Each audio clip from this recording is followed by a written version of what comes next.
Hey!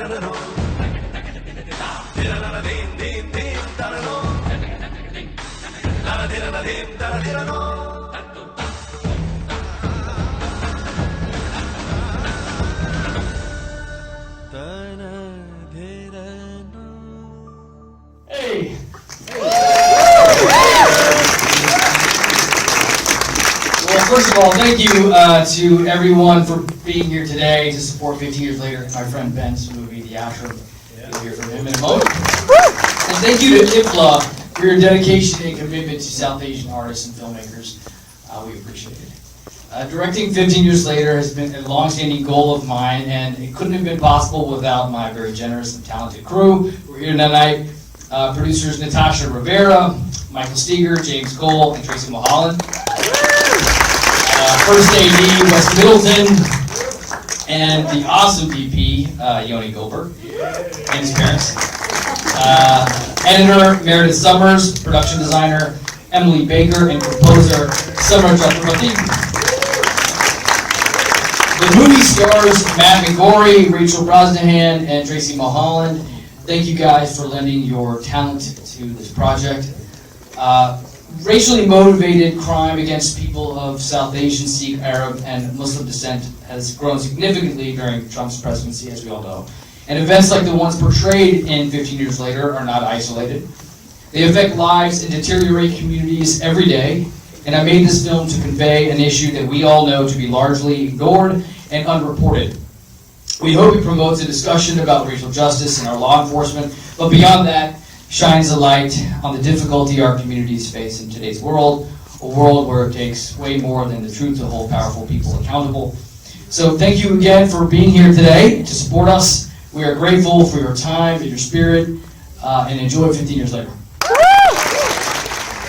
I thought I'd ask all of you for both your films, what was the original inspiration for the film? What was the kernel of an idea that became the movie that we all saw? You know, I just remember these instances we are all familiar with, there's no doubt, but how it kind of affected me in a very sort of personal way. I just remember just going to Starbucks all the time and giving the name Mike because he could never pronounce my name, Manish, and I felt that that was just a huge injustice in some ways. So that was the beginning of it, and I thought about how that decision came about, and also hearing stories from so many of my friends, you know, in recent times about events like this happening to them in you know, let's go explore. And that's really how the story began, and then I spoke about it with Tracy and a couple of other friends, and we developed the script with James Cole here. Tracy, you guys are both performers yourself. I was wondering how you got the actors, and what was it like on this side of it? Manish and I actually met in an audition and talked in the waiting room 7 years ago, and then we kept in touch. And then he approached me about this that he'd written with James, and I read it and loved it, and within a month we'd found our crew. And then he had done a movie with Rachel Brosnahan, and I knew Matt, sort of, we went to the same summer camp. So we put out an offer to both of them, and they said yes, luckily. And we're really lucky because the cast is so talented, but all three of those guys are super socially conscious, and it was a really great fit for what we were trying to do with this film, too.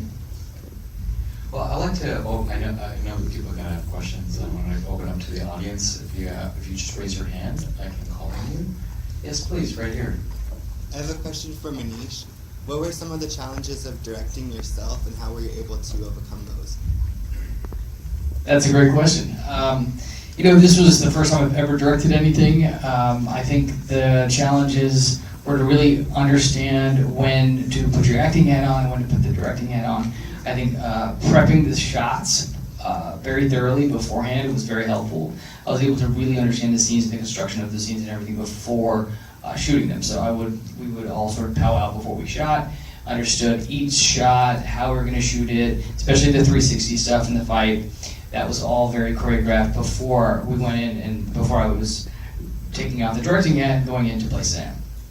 Another thing about the short that I learned throughout the process is that short films, to really tell a poignant, specific story in a short amount of time, like we were trying to do, is really important to rely on tone And I think that's something I discovered along the way, that if we have a dialogue-heavy short, it was going to be less effective than a film that really relied on its emotional tone and where the characters were emotionally, how they were going to evolve throughout the story. And that really ultimately told the story along with the music and, of course, the actors and everything.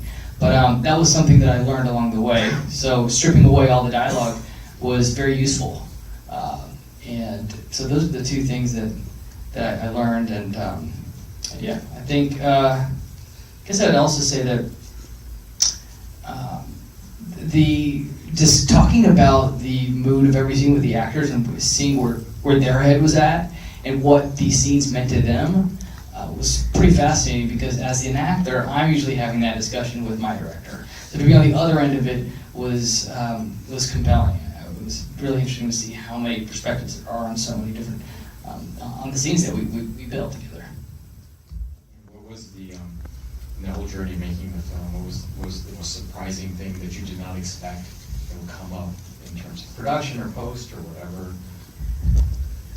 I think one of the most surprising things that I discovered, I guess it was the scene work. Really working on scenes as a director versus an actor.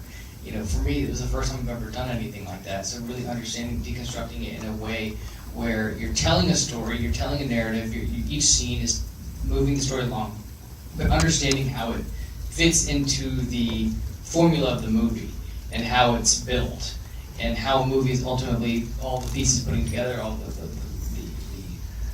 I guess the puzzle pieces, if you will, how they all fit together thematically and practically. Really something that my brain had to really figure out. Because as an actor, we're focused on the scene, we understand where it goes, we're directed, we move on to the next scene, and so on and so forth. But you're really, really thinking so much more broadly when you're directing. So that was one of the most surprising things that I experienced. I have a question for Manish.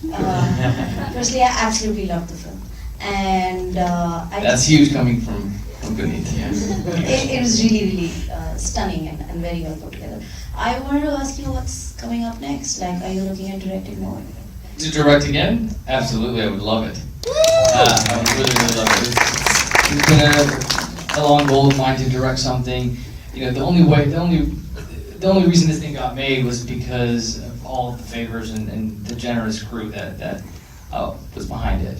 And we made it for $5,000-6,000. Yeah, it was. And I think really understanding also how to stretch a budget, really knowing where to put money and how to understand financing and where to get it and where it should go ultimately, and all those things also was another surprising piece of it. But I think what's coming up next, I'm looking for something now. There's something that we're discussing, something with some music behind it, sort of a musical. So it's something that I'm looking at now. So, yeah. Well, I wish we could keep going, but we have our closing night event coming up real soon. They're giving awards. I want to thank all of you for being here, and I want to